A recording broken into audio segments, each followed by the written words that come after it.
Hurricane Maria has hit Puerto Rico. A couple clung on the roof of a house for hours as Hurricane Maria hit Puerto Rico in order to save their pets. Gary Rosario and Sandra Harasimowicz did this so that they could keep their 7 dogs safe, as the area around them became covered in mud and floodwater. They explained that water filled their home and it reached their necks, so they moved to the roof of a neighbor's house. The pair were then able to hold on to the solar panels, whilst also keeping their dogs close to them, according to Reuters. Harasimowicz recalled that one of the dogs jumped into water in the street 4 times, but Rosario was able to pull it back to the roof. However, she had thought both her husband and her dogs may die in a storm, which she described as like it was the end of the world. Before the storm hit, they also put their 8 cats on top of the cupboards in the kitchen in an attempt to keep them safe.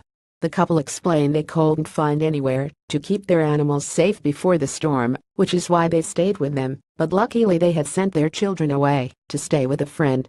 Rosario and Harasimowicz also admitted that they didn't expect the storm to be as strong as it was.